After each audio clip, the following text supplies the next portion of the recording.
to our webinar on agility in the future of work.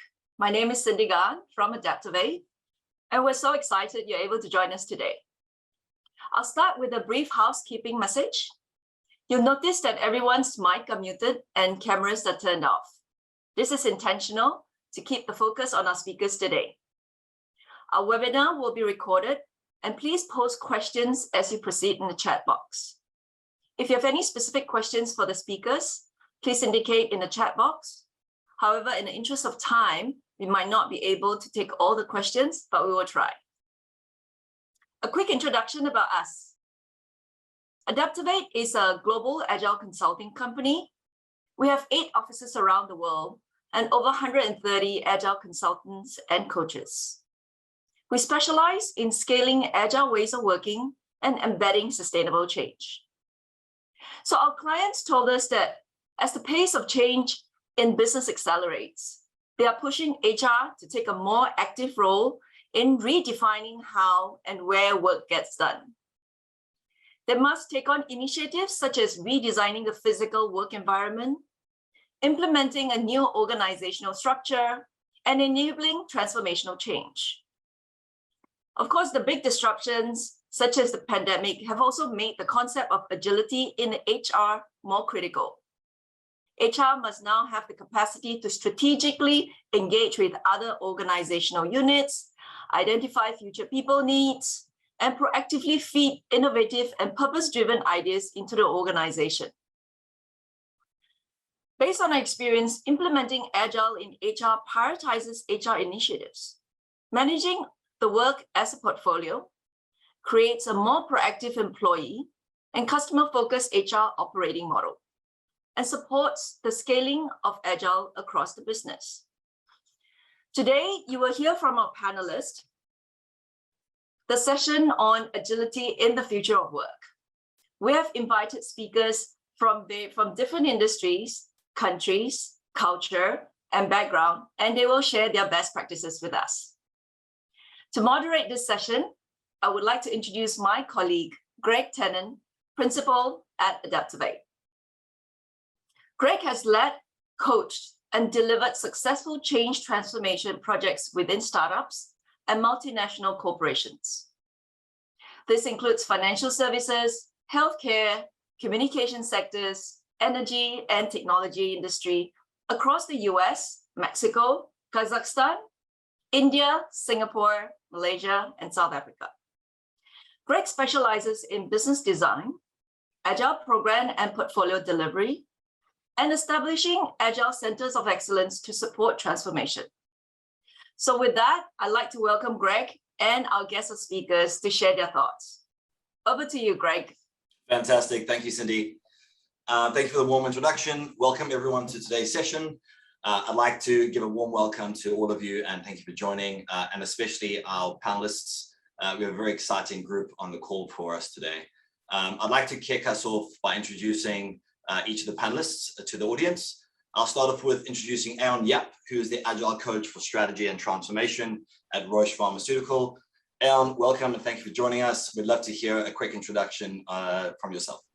Thanks, Greg, everyone. My name is Aeon. So currently I'm the Agile Coach leading the transformation and strategy agenda globally in one of the pharmaceutical organizations. In the past decade, I've been mainly working in the HR org development space. I've done HR project, manufacturing startup, talent development and management.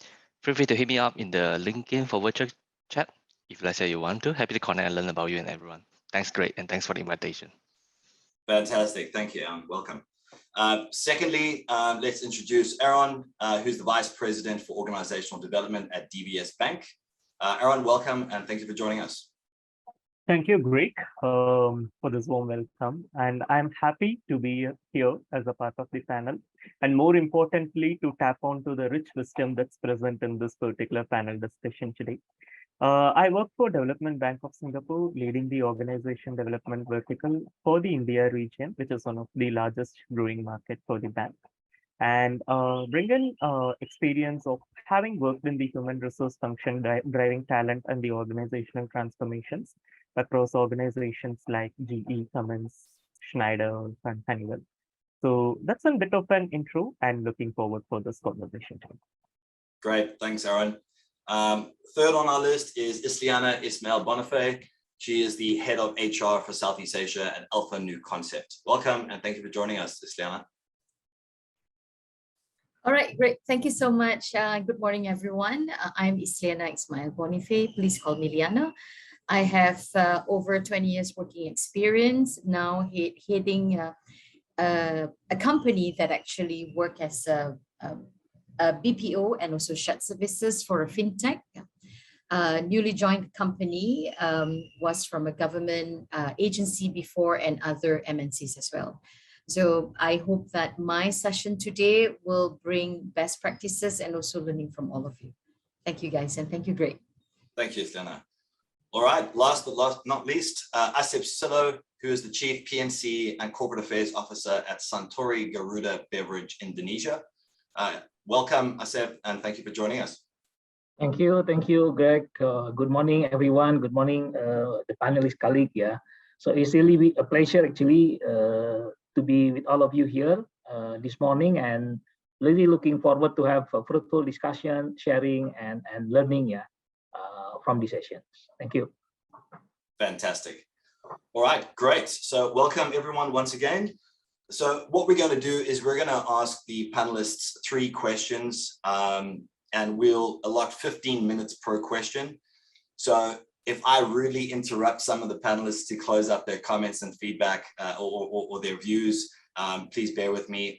In the interest of time, we want to try and get through these questions. So let's start off with the first question. What does agility mean in human resources? And to start this off, I'd like to ask Aeon to share your perspectives as the starting point.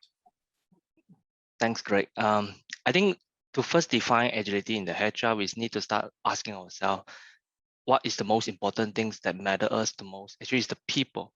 So you found that in Roche, we abandoned the industrial term of HR and use people and culture across the board, whereby we want everyone HR personnel here is focusing on people and culture.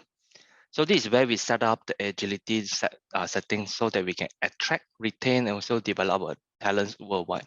Some of the key characteristics in the agile setting are network way of working, flatter organization. Each one seems like you have more portfolio supporting more country and beyond geographical limits. So this is the visions that I'm envisioning when we talk about agility in HR. Not just only flexibility, but from a structure wise, the mindset wise, we are supporting far beyond. I think that's the definitions from what I'm seeing so far.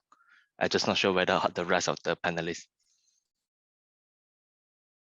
Isliana, what are your views to what Aeon's talking about there?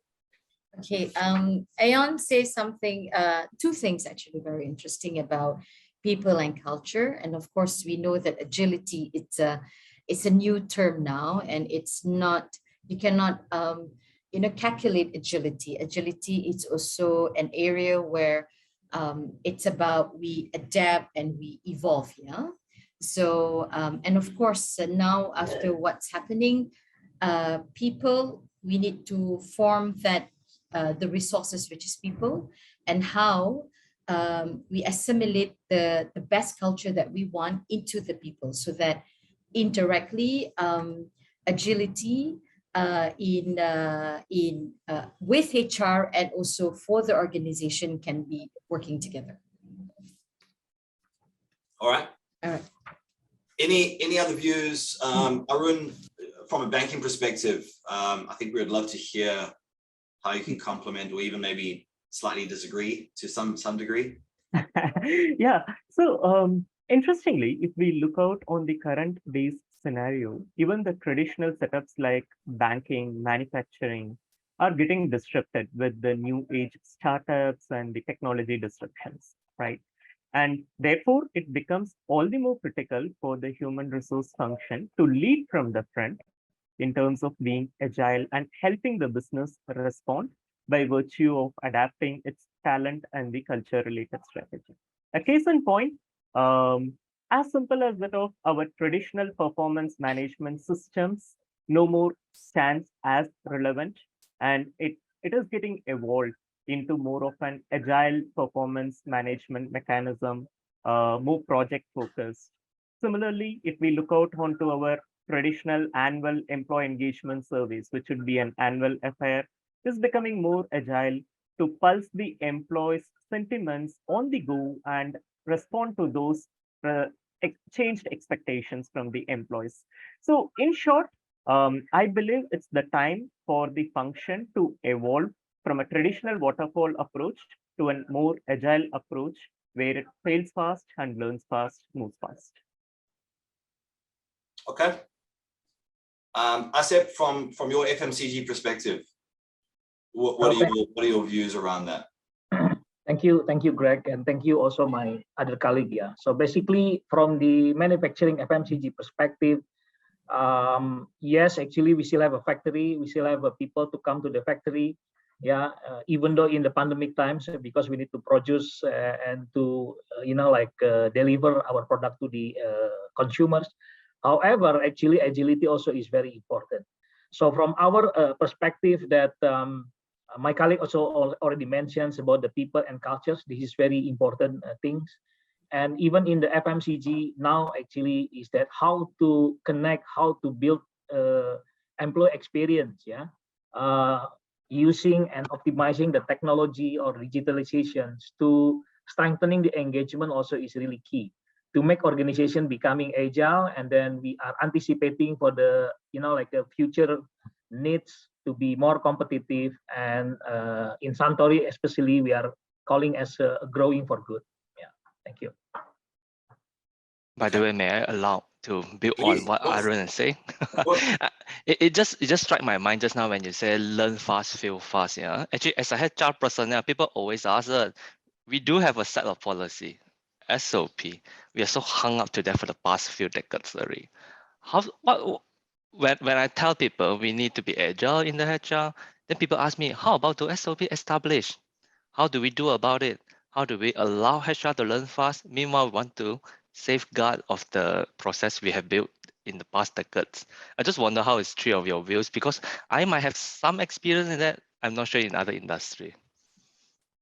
Okay, I would like to add on to Aeon statement, yeah, guys.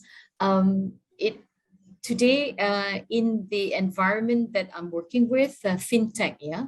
So we do have SOP in place, definitely. But then again, true, with agility in the picture, what we need to do is HR has to be the significant driver to actually look at situations, yeah. So definitely we, on top of that, we have statutory law as well, yeah. But it is how we circumvent around it and then look at situations, because at the end of the day, you said two things, Aeon. It's about people and culture earlier, yes? So I think that, when we able to manage the people, the traditions, and also the know-how here, I think the SOP is a direction, but it's how we work around it. And that also leaves me with a reflection that at the end of the day, it narrows down to how much am I ready to let go of. And it reminds me of the Marshall Goldsmith's statement of what got me here may not be taking us to the next stage, right? And as simple as that of some of our organizational designs, which would have led to the success of where we are currently. Are we ready to let go of some of those things, become more agile, allow the space for the newness to come in order to sustain and thrive with the changes that are emerging? And that turns out to be the key for the differentiation. Asep, I'm interested to hear from you from an FMCG perspective. Well, actually, it's very interesting also question from Aeon, yeah. I just would like to add up from the FMCG perspective. I think on the last 2 years also we have done some HR transformation itself. When we are trying, for example, in regard with the SOP or policy we have. In the past, for example, HR, keep everything by ourselves, and then employee, if they need to know or they need to see, then they come to the HR representative or HR VP to understand it. But now actually with this kind of transformations and agile, we actually creating a system when people can access, people can, like go through the SPNC anytime, and then we provide, like 24/7 assistance and respond to them. And even we also, like provide the feedback at the end, for example, how good the response we are giving to them. Yeah. And then this is for improvement ourselves in the HR for the coming future. So it's really, like take and give, and inspiring the, like learning each other, so we can like not only HR to learn, but also, like we try to encouraging people also to learn. Yeah. And then providing the feedback to others in the organization to build stronger engagement. Yeah, I really like the way you put the engagement at the learning point, because once upon a time, I recall one leader been telling me, I said, Aeon, we are so tired of transformation and keep learning the new thing. I asked them, I say, look, the markets keep changing, the new things coming in the past 2 years, even faster. Are we okay to afford not to change and stay your old way in responding? You still talk the KPI you set 1 year ago. Instead, every quarter we start relooking with the stakeholders to do not really a business quarterly review. It's more like a retrospective, what we done right, what we should done differently next quarter. I think that realignment, constant realignment is really important. But I just want to point out, people may feel fatigued about transformation. People may feel like, God, do we need to stay agile, keep on learning? I'm not sure whether this applies the same to every other industry as well. Look, I've got some views on that as well. To Asep's point earlier, in my experience in supporting projects in different organizations as they went through transformation, HR policy and changes within HR, and as they support different business units, seems to have been mostly done within kind of a black box situation, right? And it's only when they, at the point of rolling it out, is that made known. So that kind of rapid iteration and learning and integrating people into it, not just the leaders, but others, really helps to get that buy-in. We've certainly learned that in some of the many projects that we've worked on as well. Getting that early buy-in from the people on the ground that we're impacting change on, and getting them into part of the process. So that rapid learning and iteration is quite critical. Any closing thoughts there, Aeon? By the way, Greg, I just want to build up and just slightly, might put in a naughty questions here. Huh? So when we say about protected experiment, start small so that we can, display and also get it tested out. There are things that we just can't drop in the HR space here. Sure. And the compliance things is still very high. But how to make the transparency out of the review changes is a few years long homework for all of us as a HR practitioner in the market now.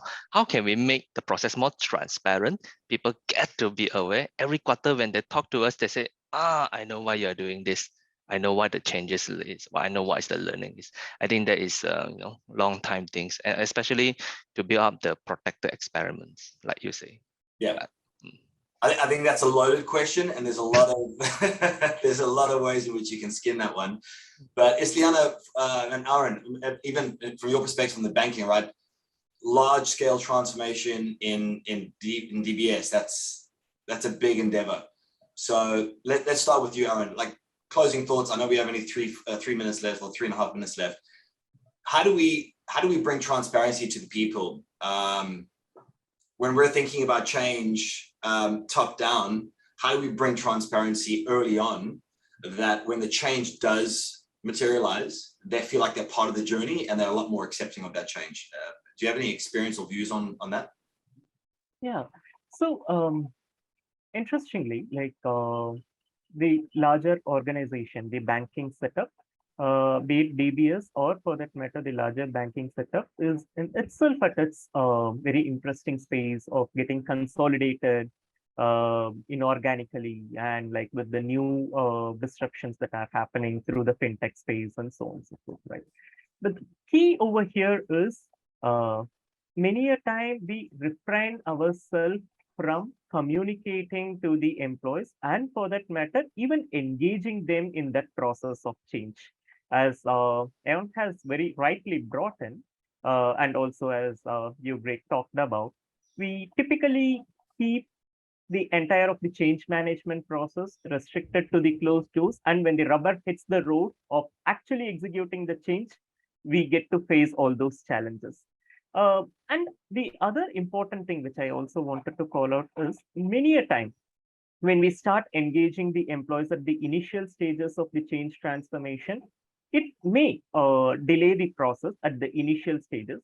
But fearing that particular delay, when we rush out towards creating a solution within a closed box, then when the actual implementation of the change happens, then the entire accumulated delay happens then, and like the entire change transformation fails. Therefore, the key point which I want to communicate is the importance of engaging the employees at the early stages of the change transformation becomes critical. One last question. I know we got one and a half minutes left. How adaptable should HR be through the rollout of change, right? So once they've gone through the full design and they've you know, like as you were talking about earlier on the closed box environment, when they go into roll and they realize certain things need to be adapted or changed or actually don't work. Where's HR's role in that? How quickly should they adapt? How do they adapt? Are they open to adaptability? I jumped in, yeah? Go for Okay. it. All right, great. I have take it also from Arun's point of view, the engagement from the beginning, yeah? Having experience into change transformation about 5 years ago, I realized that not only we need to engage them, but also to constantly communicate and in the end to celebrate. So how does HR comes in when we realize, oops, there's changes, yeah? So what we need to do, and of course, HR, we do not have our own PR department. So HR also has to be the multitask, yeah? So we have to change our hats all the time.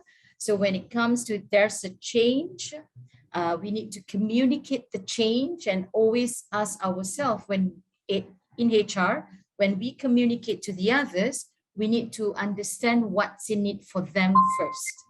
So once we have that, then we can manage the change by constant communication. I think that's a fantastic segue into our next question. So thank you for closing us off there, Isliana. So the second question is kind of related to what we were talking about. It's probably a nice spin-off from the first part of the discussion. How can HR function? How can the HR function add value to the business? So Isliana, you closed off the first question with a really nice end point there. So why don't you kick us off with your first point of view here? Okay, thank you, Greg, for the questions. And I welcome all my other panelists also to support and to add in.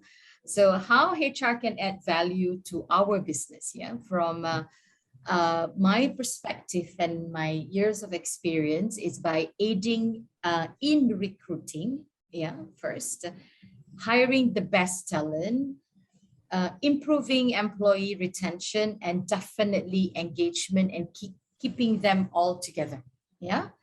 So then on today's subject also, when we talk about how HR can add value to our business, definitely is on the recruitment, retaining, and also engagement program. Then agility comes in. So because agility here, it's an avenue or like a superpower that can help improve both company and performance, and also when employees are happy and they perform, definitely they will increase the customer satisfaction.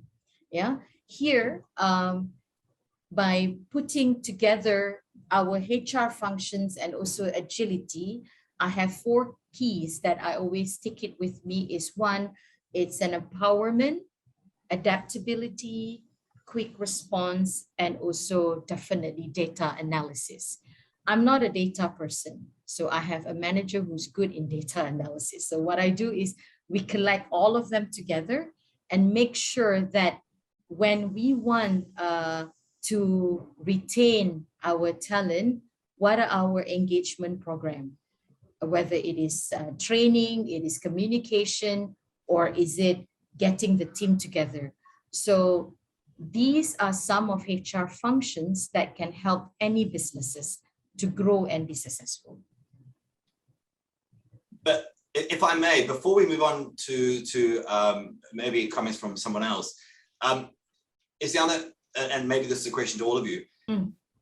If an organization is agility first, how does that drive recruitment, right? So, you know, you have some organizations that are doing it, that are transforming parts of their business and not really through a big bang. So you have time to kind of get up to speed on the recruitment efforts and weave your way through understanding how recruitment should support that change. But if a company is agility first, how does that influence your recruitment drive? Okay. Because you're recruiting for a slightly more modern take of how they think, right? It's the agility way, it's the agile way of thinking, it's the agile way of behaving and delivering. So how does that work? Okay.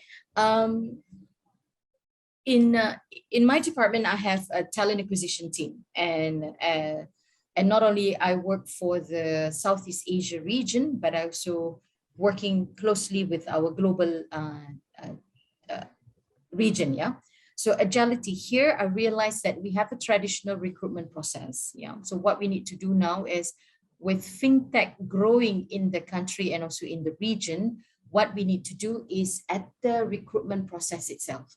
So we automate certain things. Last time we called them and asked for interview and all. What we do now is, of course, we take all the resumes, we filter them, and then when we select these people, what we do is we give a link for them to answer certain questions. And then when you meet these requirements, yeah, and then our TA specialist will take it out and move on for the next interview.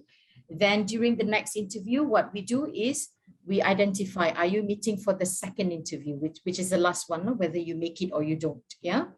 So within that, traditionally we have for entry level, we need 30 days, you know, the KPI. So with agility, definitely it's a constant, processes and constant change. What we do is we reduce the time from 30 days to 20 days. If you can do shorter, better. If not, we stick to that 20 days. So automation in our recruitment process also matters. So that's how agility actually help us in one of our HR functions for the success of the business. Also, we need to coach our hiring manager that you cannot find perfect candidate. Make do with what you have. Look at certain scores we need and then just work on it. Then once the person on board, we help them with the certain training programs. Otherwise, you're wasting time in the recruitment, guys. Okay. Aaron, do you have any views on this? Yes. So I'd like to build on Isliana's point. So in fact, for me, the agility towards acquiring the talent even goes much beyond or before in the value chain. As simple as that, we need to relook on the jobs that we typically hire, or does it call for breaking that existing set of jobs into small chunks of tasks, which could be actually carried out by different set of people, because the employee preferences are also getting changed. And with the accelerated hybrid ways of working, it calls for taking a step back and relook on what is the job for which I'm hiring for. That's one. And the second thing, there is also an opportunity for us to look beyond jobs and look in terms of the capabilities for which I am going to hire for. And the moment we change this reference point, naturally, we will also become agile to tap onto the talent resources beyond the traditional sources. There is a significant talent pool that could be tapped from the gig economies, looking beyond the basic needs for the graduation requirements, which are some of the typical barriers that we may have. So the key point over here is the agility extends through the entire of the value chain and basic shifts in the mindsets. Thereby, how can we tap onto those non-traditional resources to get in that right talents for the right job at the right time. Asep, from a FMCG perspective, mindset and recruitment, right? When you think about recruiting for the right mindset or building the right mindset and cultivating that internally, how does that impact FMCG from your perspective? Thank you, Greg. Just would like to also build up the things that already explained by Isliana and also Arun. From the FMCG perspective, I think okay, let me start with this, yeah, because the first question actually is how the HR actually give add value for this agility. So for me, I think I start from the organization or operating model of the HR itself, yeah. So we have like HRBP, business partner, we have COE, and also we have the, we call it HR operation or people excellent here in my organization. So business partner is very key, yeah. I think when we are talking about the future agility, we can help the business, yeah, to draw, yeah, for example, the future back organization design that we need, and identify the core skill set, yeah, the core competencies we require, and the key critical positions along the way, actually, with the strategy to attract, yeah, to get the talent, with the, the 3B strategy, for example, build from within, buying from outside, or even borrow from, the other business unit across the countries in the organization. And with that one also, how do we, again, build the mindset? Yeah? Mindset is very important, because I think as a human being, normally in FMCG, people say that, okay, I'm going to do everything in my way, my current way, but expecting the different result or better result, which is this might not be possible, yeah, because from the competition perspective, from the environmental changes, so we need to be agile and challenge ourselves to change with a lot of improvement program, productivity initiative that we have to apply. So I think this is in a more holistic perspective, and plus from the system perspective, because of people excellent, when we build the system which can help the management to make decision faster with this system, with this analytics, I think that will be also really helpful as the added value from the HR perspective to the organizations. And back to the recruitment, yes, actually using the technology, engaging of the people. Yeah, for sure. I think from the KPI perspective that we need to improve, the lead time or time to fulfill the positions. But then we are trying also to involve the people to become also ambassador for hiring in FMCG. We call it, ERF, yeah, employee referral programs and so forth, that can also help the organization for this agility. That's from my view. Thank you. And what are your views?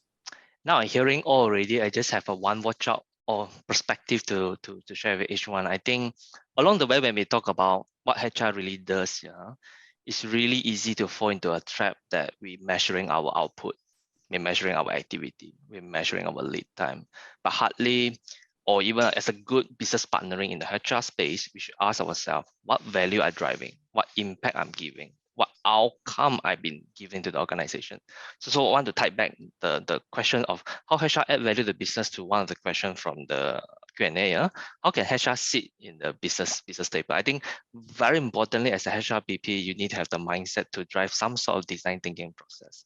You need to empathize what customer need, what is your boss really cared about, what the business really need about, and then translate it into a P&C strategy. For example, if let's say the talents pool now doesn't cater a big data need, as a HR, we should start formalizing a strategy for the next 6 to 12 months. And let's start with something small, what we can start doing in the next 2 weeks to 4 weeks. So I think the mindset here is very cliche, but it's still very relevant. That are we talking output or are we talking outcome? I think there is a watch out for every HR professions that in the core. Just want to call it out. Any other views? That's indeed a very pertinent point that Aeon has brought in, and that reminds me that it's the time where the HR as a function also become an outside-in function rather than just an inside-out function, because that is going to make the key difference of what value that we bring in and how we also enable the business to stay agile to the changing preferences of the external customers too. So that's just an additional point. Yeah, if I may, I just want to build on further also. Actually, there is a one time I said, if I had chance, keep doing what we are doing today, what difference we are in the olden days, and what's so unique about talking about PNC. You see, nowadays, I think to build up your point is that how do we bring further value is like we put on the head, not just only on the SOP, on the processes, we put on the head of coaching as well. Especially nowadays, it's because people heart engagement is something not tangible, something not measurable by the finance. But we as a HR folks, we know the people and PNC culture. We should, play a big role here in putting on the coaching head and also put the agenda right to deliver the values that we want to. Just want to build on that.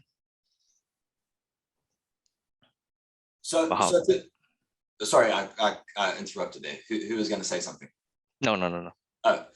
So to that point, Aeon, in some of the projects that I've worked on with some of the clients, a lot of the inspiration or the drive for change has been within the business unit. So leaders within that business unit have realized they want to do things differently. They want to drive change and deliver results more efficiently and faster. It hasn't really come from HR. So to what extent should HR drive change holistically for the organization, or start embedding change in different parts of the organization?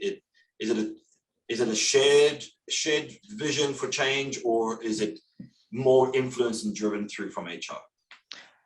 Maybe I can take up and follow by other panelists. Yeah, I think let's take my example from my current organization. So we are moving into agile way of working. We put all people into a network already. And then one question always stood up is, since I need to connect so many people, how do I make decisions? So to answer your question, the very first things that we as a HR need to decide together with the leadership is, how do we make decision when the decision making is so spread out and so thin? And then to certain organizations that we also need to ask ourselves, are we getting something more than we can chew, something more than we can buy? So I think it's also starting with the baby step. If let's say the business asks or the customer needs, starting with as simple as start up with the line, getting people more motivated, engaged, then we as a HR mobilize our talents, we mobilize the way of working to dish it out within the next 2 weeks to 4 weeks, challenge ourselves. I think that's why the iterations come in so fast. Yeah. So in the olden days, we said, oh, let's plan for 3 to 6 month plan, even worse, 1 year plan. We only get to review at the end of the year. So I think that ship already long sail. So to answer the question, I think very importantly is alignment with the leadership on the decision making tools. And then secondly is we also need to be realistic. We have to choose what we can chew at the time. And as you build on the muscle to stay agility, the design thinking come in, I think naturally we can get to expand it to more diverse, more dispersed design thinking, dispersed decision making framework. So it's all depending the maturity of organizations, if that makes sense. We got 2 minutes left on this question. Aaron, very quickly, your views from a DBS perspective, from an HR's influence in driving some of that transformation change. What are your thoughts there? Yes. I believe like the business are no more just about products. It's about people, and the businesses win by winning the talent in the marketplace. And therefore, it becomes all the more critical for the human resource function to lead from the front of predicting and helping the businesses to transform and win in that particular talent marketplace. As simple as that of, say, when we talk about a banking space, the traditional banking is getting transformed into a digital banking space, which means it calls for a different set of a skill set and a different source from where we wanted to bring in the skill set, including that of relooking the existing set of roles. And these changes needs to be front-ended by the HR function for the businesses to truly become successful to the changing emerging realities. That's what I see. All right. Asep, very quickly, do you have any closing thoughts or anything you'd like to contribute there? Yeah, well, actually, all of the my colleague panelists actually already mentioned, yeah. And I think with this kind of the agility, for sure that we, in a different industry, I think we need to be clear and identify what kind of, specific contributions from the HR perspective that can add value to the organization in regard with the agility. I think this is very, very important. So maybe in the FMCG industry, the totally the the priority and then the needs actually might be slightly different with the tech company or in the banking industry. But as HR, actually, we need to know what kind of the core or critical things that we need to contribute. And with this, discussion and alignment with the business leader, I think this is very important. Yeah, thank you.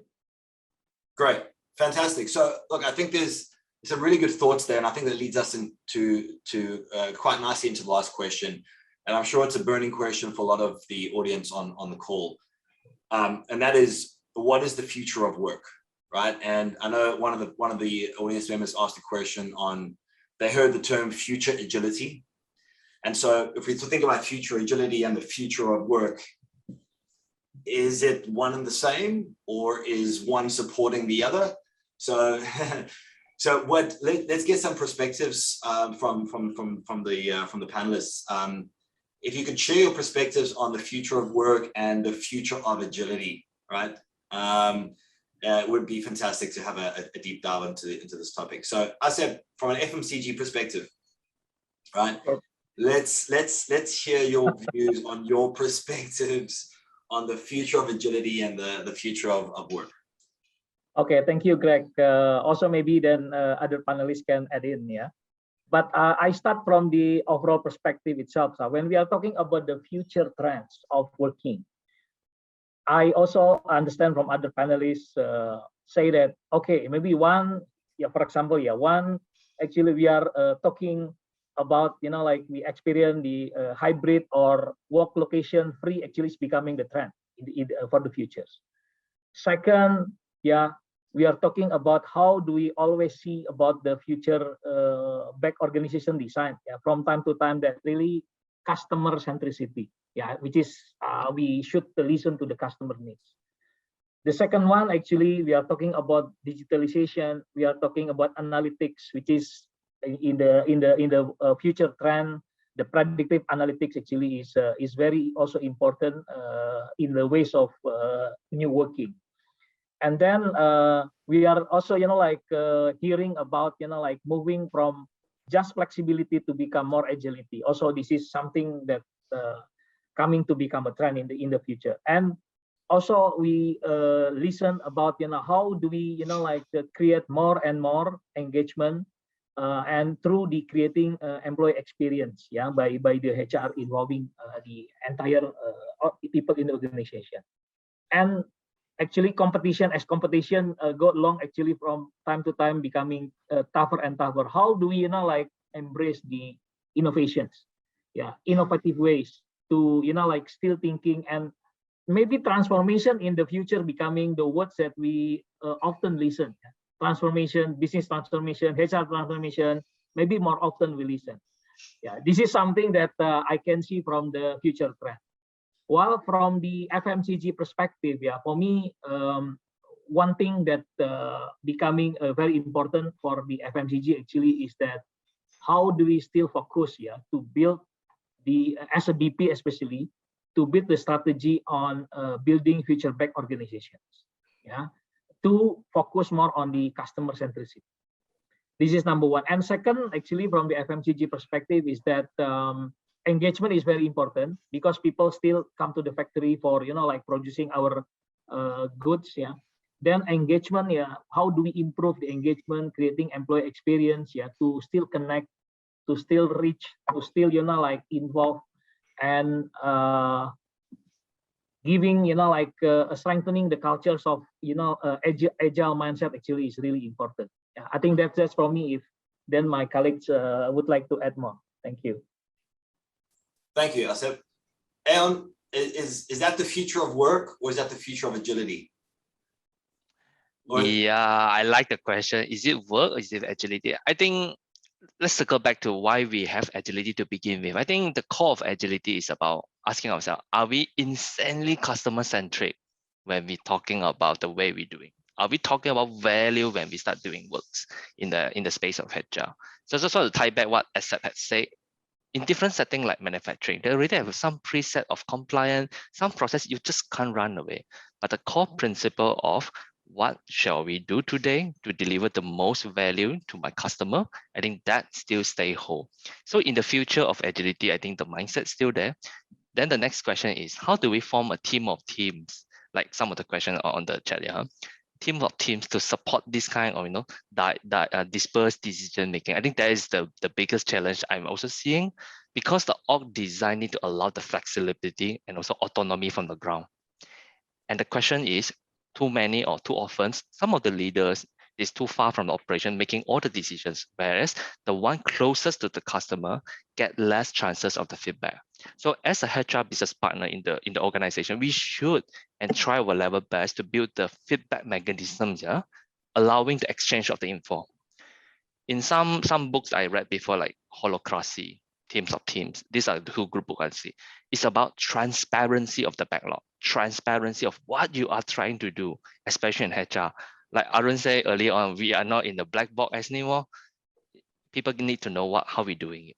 So I'm not sure I have answered it directly, but I think that's the future of the HR work in the settings. So I think agility will still stay. It's just that how do we structure the org design for it? Arun, from your point of view on the banking side? Well, to me, the future of work is all about purpose, individuality, inclusivity, agility, and accountability. The reason why I say that is whether it's in banking or in the manufacturing space, the one big shift that's going to happen or that is already happening is the workplaces are becoming more human. And the people are asking some of the very pertinent questions of what is the larger purpose of doing this particular thing. And therefore, it becomes critical for the organizations to just not create one more setup which makes money or like just focuses only on the financial statement, but to build an institution which stands for a much larger value and the purpose. And that turns out to be as a very critical differentiator. Again, if we look out, as we look out onto the future, it's all going to be filled with opportunities and challenges, whether it is climate change or digital acceleration, supply chain optimization, or demanding customers. The key over here is in the process of building a purposeful organization, how we also stay fluid to the changing realities. And that's where like the fluidity is what I see as a state of future of agility. That's where my point is. So you would define future agility based on what you just mentioned now? Yes. Okay. Yes. And so the changing trends, Web3, right? I mean, that changes the way we think about agility as well, and how it influences the way in which we are organized and the way in which we deliver the work. Yeah, and that's an important point that Aeon also has brought in.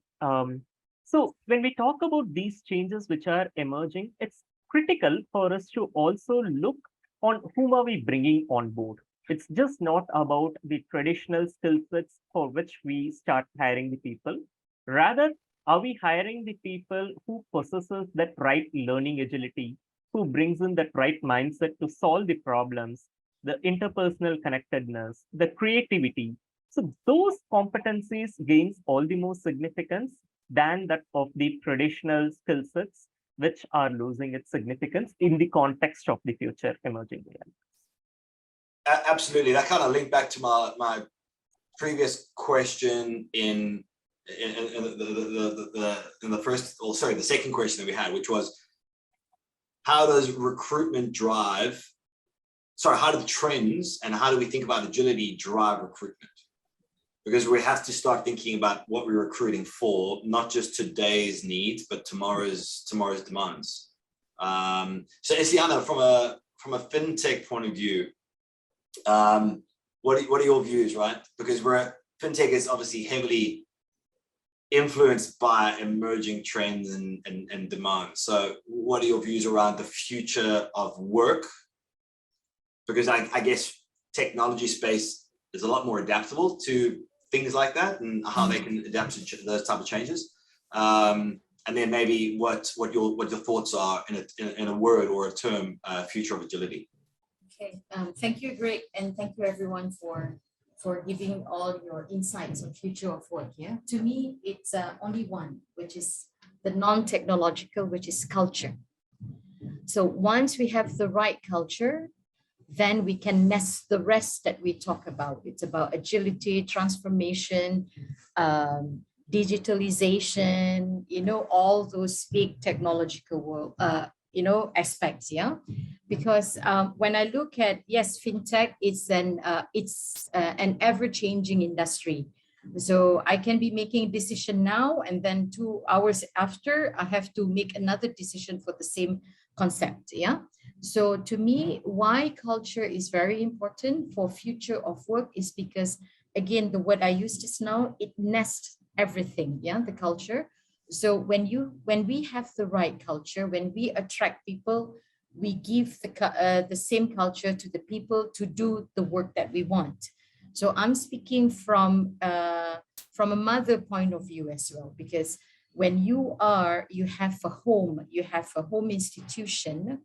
So the culture of your home give whether a right output or a different output. So it goes the same in organization. So the culture is the future of work. So what culture do we want to have?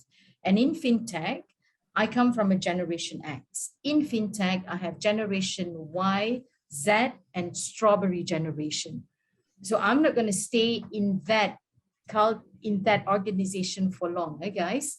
But these X, Y, and this Y, Z, and strawberry generation are the one who's going to stay in the organization and continue to drive the success of the organization as well. So that is why culture is important, because sometimes some organization culture comes from the people. When the people leave, the culture gone. But what we want to build is the future of work is the consistent culture, so that anybody that comes in, they do the culture that we want, not the culture that I brought in. So culture. Can I ask, it would be good to get to understand specifically what do we mean? What does a good culture look like? What does a not so favorable culture look like, right? Because FMCG is a lot more, I guess, not so quickly adaptable, right? The nature of the industry is probably a lot different versus fintech. Banking, we know that it's driving change quite quickly because we're not going to banks anymore. They're doing everything via technology. Pharmaceuticals, well, they have to distribute things a lot quicker. I guess FMCG has the same type of challenges. So given that we've got a lot of people coming into from the market into workplace now, what does culture look like? Like, define that culture. All right. There is no right or wrong culture, Greg. It's again, I tie it back to home institution. Yeah. So every organization have their own value. So the value drives the culture. So it depends from fintech to banking and also to FMCG. So what value, first of all, we need to ask what value are we driving, and then what's in it to the people that working with us. So you can have a fantastic culture, but if you have the wrong people, that's it. Our good culture or fantastic culture also become a bad culture because this person, for example, had a wrong foot set in from the beginning. So it's about, again, there's no right and wrong culture. It's about what is the company's value and what do we want to get out of it. So then from there, we can attract, retain, and develop the people that we work with. Beautiful. All right, I'm going to leave it there. Thank you so much for ending us off there, Isliana. We have 5 minutes until the end of the webinar. I will thank you all for the rich and engaging conversations that we had today. So thank you for your time. Cindy, I'll hand over to you. So thank you, everyone. Thank you, Greg. Thank you, panel members, for your insights today. And thank you all, the audience, for staying tuned. Now, we want to continue to engage this discussion and this topic with you. So at ADAPTOVATE, we do support HR function to meet business demands, from accelerating business design to speed to market, to aligning strategy with work done in teams. Stakeholders, both internal and external, will benefit from such transformation and alignment. Many things that we talk about today. Now, if you're keen to learn more, we also have our website with a library of resources that you can download, click from topics such as leadership, agile ways of working, change management, people and culture. So it's all available to download, and we will send that to you as well. Lastly, we do have another webinar coming up. Do join our Senior Partner and Managing Director, Paul McNamara, as he takes you through the OKRs for leadership. So with that, follow us on social media and stay tuned for more interesting sessions, and feel free to reach out to us at any time. Thank you very, very much for your time today and for joining the webinar. Have a great day ahead, everybody. Thank you. Thank you, everyone. Thank you, everyone. Thanks, everyone. Bye-bye. Bye-bye.